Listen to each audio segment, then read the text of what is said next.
So this is me doing China 2.0. Hi travellers, I'm Anne's daughter Lalika and welcome back to my channel. If this is your first time here, welcome! I post new videos every week giving tips and strategies that may help enhance your travel experiences. So in this video, I'm just going to show quickly what I am taking to move abroad for the better part of a year. I do only have one day left in New Zealand. Oh, I'm sitting here in Anne's lounge, so welcome. I've had to be here in New Zealand to process my Z visa, so please check out that video of how to get a Z visa, or my pathway to getting a Z visa. Alright, so this is the start. I have a lot of chaos happening. All of this. I have a Samsonite, which I've had for years and is absolutely superb. I love it to pieces. I've also a Samsonite. They're great in terms of getting stuff replaced. I have had to replace the wheels before, just because I do travel heavy, and I've taken them in Joburg, I've taken it here in Christchurch. I bought this case in Korea. It has done me beautifully all these years. That just live in the bottom of my suitcase. My umbrella, because I've just had it for years. Pair of scissors that magnetizes to the fridge. They're my friend Darren's that I've also had for years. My solitary Christmas decoration that Auntie Linda gave me. It's gotta go in. And then I have some pictures which I decorate my apartment with. Bathroom bag, clothing, and sort of miscellaneous at the top here. Shoes and toiletries, and extra sort of clothing.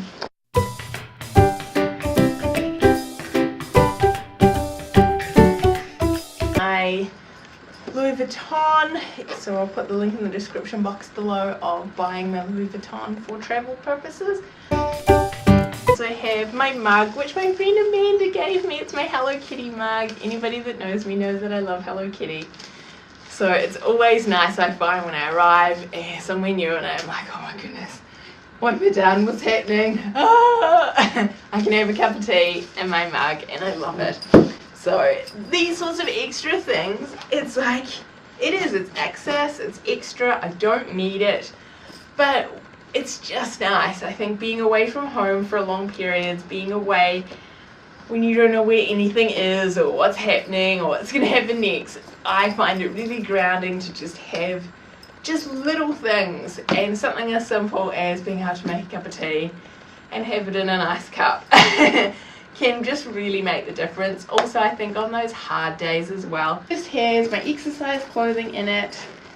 It has a couple of like winter singlets, extra bras, extra underwear. Oh, and my tights for winter as well, of course. And some Spanx. Course of the year, I will be using them.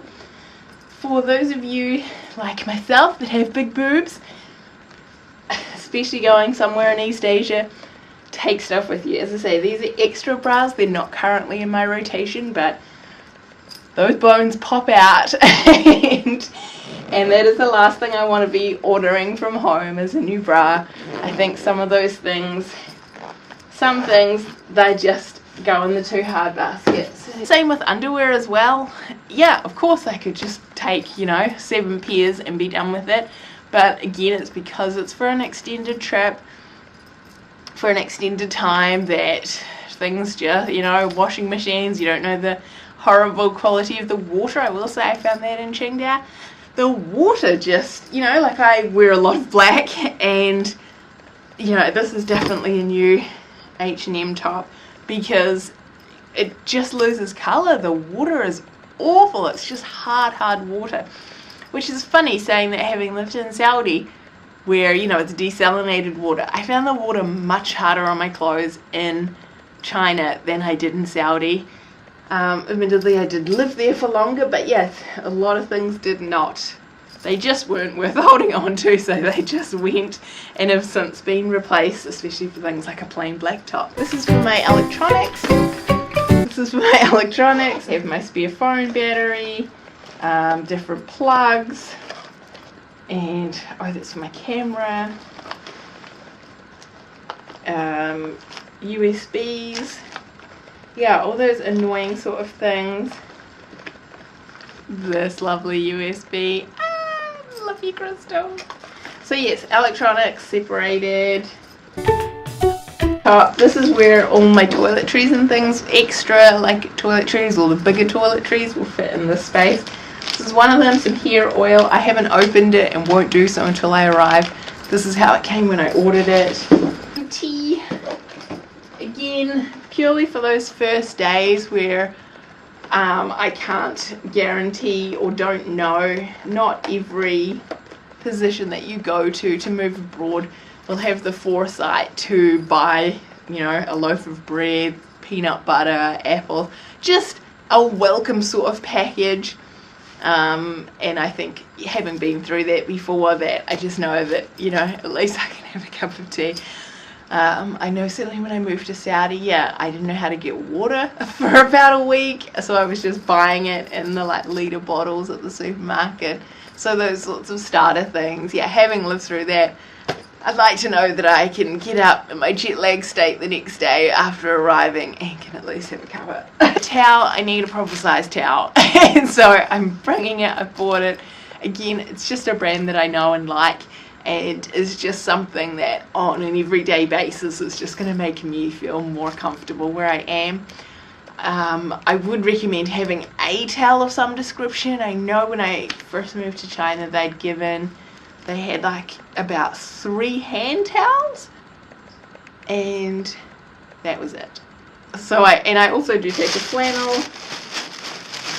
I'm sure, oh, it's not matching, but it's a pretty one. So it's really an example of, after years of moving countries, continents, there are some things that just make me feel comfortable. And so that's what I'm trying to say to you, is whatever it is, if it's your brand of moisturizer, if it's a particular pair of shoes, or if it's some sort of home comfort that you're going to utilize on a daily basis, I think that's also a place where you can draw the line, like, am I really going to get use out of this?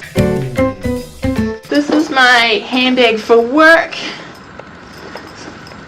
so that's just ready to go. And last but not least is my laundry bag. This is just an old Emirates first class bag that they used to give all your items in. Oh, and the ever important bra bag. Everything to save the bras. So that just, you know, that's a very light canvas that just sits on top. Toiletries bag.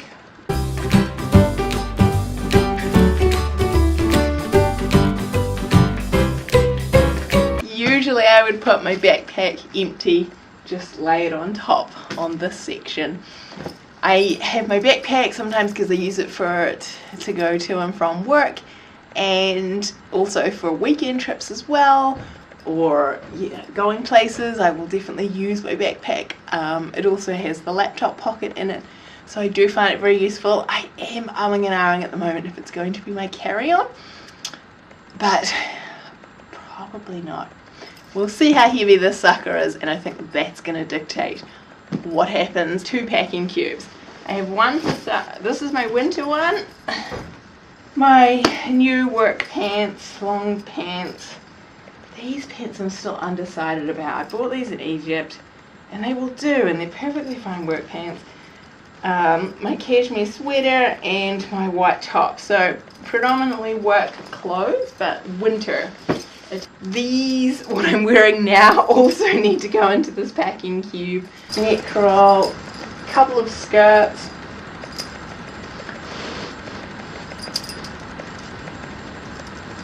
another thermal, and then I've got a skivvy. This is a 3/4 length dress, which I quite like for work. It's just easy. This is also a new seed top, but I think it's good for work. And then just a small chiffon cardigan. Help. These packing cubes are really nice because they have a handle. So of course there's much more expensive packing cubes that you could buy. These are my first packing cubes that I've ever used, and for a budget inexpensive set, they're doing me just fine. I also have, so it was a 6-pack, but it came with three cubes. I use one for winter, one for summer, and my main suitcase here. The other packing cube is my summer clothes. I have just a little zip purse. Last time at my workplace in China, the bathrooms, they didn't have toilet paper and anything remotely that you need to go to the bathroom aside from the facility itself. So this is empty for that purpose, that I will be putting a little roll of blue paper and some little wet wipes and things for when I need to go to the bathroom. Fit in there too. This is a little bathroom bag that I have with I just went to the doctor the other day to fill up on my prescriptions, some nasal sprays and annoying things, inhalers, extras for the year ahead. But then it can also double as where I put my socks. Underwear goes in this, and bra also slots in there. Pairs of glasses. Ziploc bags are fantastic. Everything, yeah, has a home. My hair straightener is in this. Not that I use it too much, but I always like to have it, which is an amazing thing. I just bought this when I was on board once, actually, and it's been wonderful to weigh my suitcase.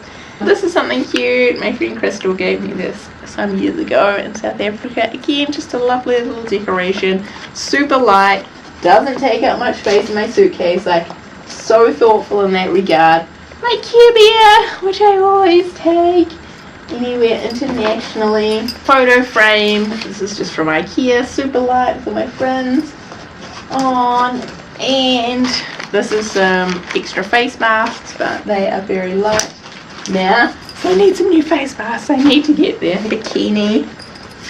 And I take some vapor drops because there are going to be days where you feel a bit rubbish. I have Panadol and things I'm toying with, and again it depends on how heavy this is. If I'm going to buy some vitamin C, I think it's sometimes really helpful to have those sorts of preventative things. It looks like a lot, but I'm set in terms of winter, I'm set in terms of summer clothing, set in terms of footwear. Footwear as well, I think, is something to bear in mind. Unless you do have that kind of smaller size foot, I don't. So I need to take my whole year's worth of shoes, which are actually all black too. Those of you that do suffer from homesickness, there will be other things that you will put in your suitcase that I wouldn't, or whatever challenges you're going to face while you're living and working abroad. I don't. I can laugh about it now because I'm sitting here in the comforts of being in New Zealand, but there will be some rough days ahead, and the same happens when you stay at home too. There's some rotten days. And it's just nice to have some nice things that make you feel like you. And that's why some of these are from lessons learned. That's the reason why I've packed them. And yeah, definitely medications is an area that you should look into. I mean, at the very least, yeah, just having your Advil or whatever painkiller that you prefer to use, because they are not big on painkillers, and that's sometimes the last thing that you want to be bothered with is having a headache, because drinking hot water or taking a layer of clothing off does not always help with said headaches. I think being a bigger body type and definitely being a bigger shoe size, I have got the entire year covered for work, for recreation, in regards to what I have chosen to pack. So I wish you the best of luck. I hope you have enjoyed this. Please consider subscribing, click that notification bell, and we will see you on the next video, which should be me leaving Christchurch, which should be my flight out of Christchurch. The time is coming. China 2.0, China 2.0. Oh, I've even got a wee theme song. Wish that I could be more minimalist. What are your recommendations for when you're packing for an extended trip? That's not a holiday. So know what airline you're going on, know what the luggage limit is. I really try and pack out to the limit to maximize, and I will also choose my airlines based on, so you know that I have Qantas frequent flyer status, so they offer as part of that extra kg allowance, and this is the time when I need that. This is the key time, like I'm moving.